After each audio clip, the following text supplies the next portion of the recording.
Hello, everyone. I'm going to play you a video at the end of this my talk for you to see something, but I'm going to explain it. I would have played it first, but because it's in Hausa, some people might not be able to, understand it very well. It's called Operation Report the Werey. I just said it and I just laughed. You understand? We have a generation of Nigerians. You understand? Young Nigerians. For me, I'm really so proud of them. They are not as afraid as we, their parents, and of course their grandparents, who are our parents, who were browbeaten by military, and then who were militarized, who don't know what to speak, how to speak, what to say, when to talk, who just accept whatever is being thrown at them. As much as a lot of things are stacked against these young Nigerians, they're also fighting, and they're using the tools that they have around them. Social media has been something that has democratized media, and therefore has also given a lot of people voices. The video you're going to see is about a young man who says they want to start something called Operation Report the Werey, hashtag Report the Werey. What he said is that any account that is seen defending the atrocities of this illegitimate government that is in Nigeria, that is suffering people, that they're going to come together and report that account. And what he's saying is like, don't mention. Yes, you might say it's wrong, right, in a way, because there's freedom of expression. People have a right to say what they want to say, but for them, these are people who are fighting for their lives, literally fighting for their lives. Because for a lot of young Nigerians today, their lives are being destroyed. Their very eyes are debts. They are being plunged into debt. Loans are being collected by people who will never pay those loans. People in their 70s, in their 80s, are busy collecting loans that are repayable in the next 20, 30, 40, 50 years. These are people that will not be here when these loans are being paid. The people that are going to pay the loans are the young ones now, and so literally they are fighting, for their lives. Yes, cancel culture isn't something, but when you see people are dying, people are suffering from certain suffering, and you're promoting it, you're literally going against the people. You're literally part of the system that is destroying those people. And you see them carrying, picking it on. And one thing about the northern Nigeria is that it is very politically aware, and it is one also where there's a whole use of social media.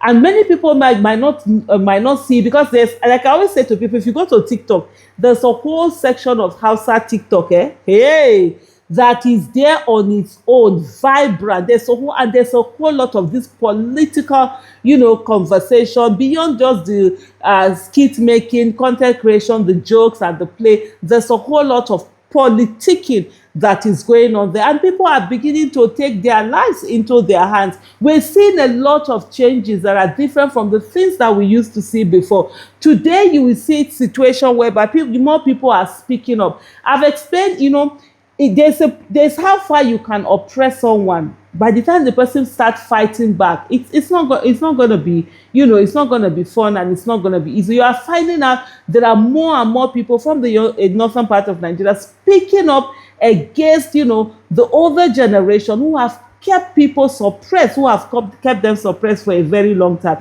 We saw also, I think it was during the what was this end bad governance protest that they had, where many people were challenging malams. There was even one malam during Friday Mosque who was trying to preach in a manner that just didn't sound right, trying to defend the oppression of the government, and people literally stood up. They wanted to lynch him. They literally had to hide that matter. And I did some videos during that time to say these are things that ordinarily it never happened. For this kind of things to happen, it's just there is a huge awareness and reawakening, that is happening in the northern part of Nigeria. And there's also a situation whereby the kind of control that some people had, political control over the whole region, or being able to be the ones to direct how things will go, it is loosening. That control is loosening because people are fighting back. They are not saying that, look, there's so much difference. I have always said something. Look,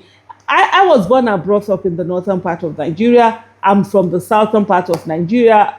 And I always say that I'm a child of the north and the south. And I've seen both sides have its great end, both sides also have its bad end. And if Nigeria would just sit down and just merge, where it's just like getting married, right? Like a couple where the husband is weak, the wife is strong. Where the wife is weak, the husband is strong. That's how, if you're able to marry that effectively, that's how you have a great marriage.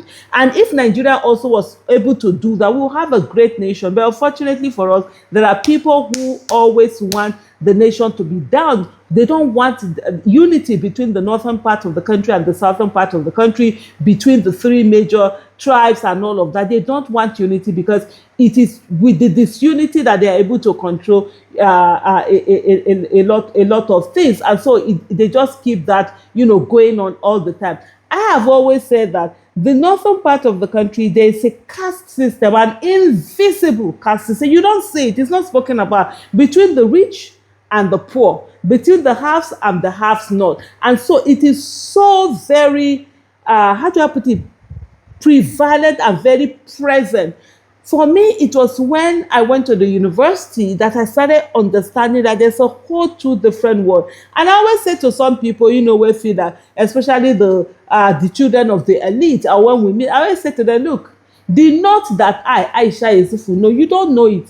You might be a northerner as in your ancestors are, because ordinarily in other countries, I'm more or less a northerner because I was born and brought up there. I speak like a native. I grew up among the culture and everything. Yes, I'm Edo. My parents are from Edo. My ancestors are from Edo. But I'm here, and I said to them, the north that I know, most of you don't know it, because I grew up amongst the poor. I grew up in ghetto. I always say this all the time wherever I am. In Kano, I grew up in Kano. I grew up in Kwana Hudu. You understand? If you're talking about Kwana Hudu, that's the ghetto of the ghetto.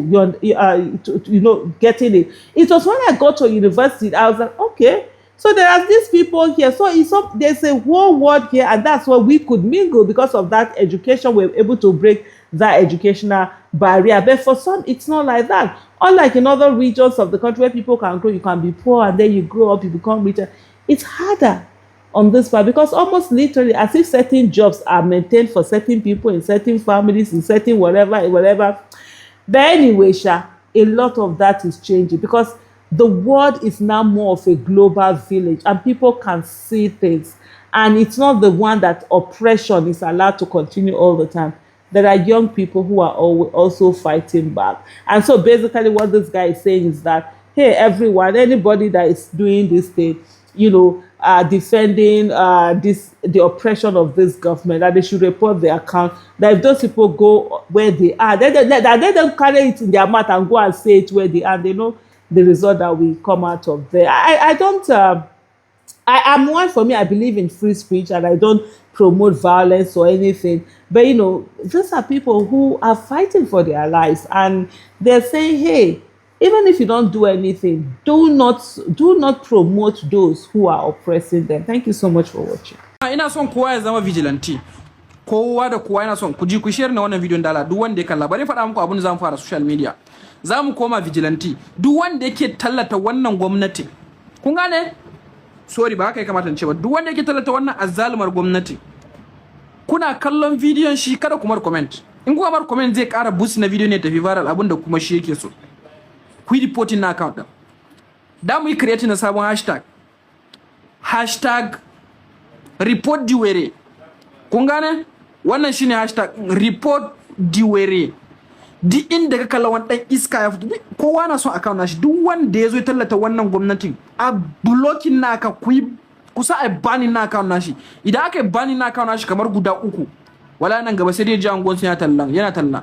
A angon su kama shi su dake shi zai je gida ya shiru. Wannan shine sabon aikin da nake so kowa ya zama vigilante. Hashtag report the Werey babana, kana ganin shi kawai kai reporting nashi. Ku yi share na wannan bidiyon, faka mu fara wannan aikin.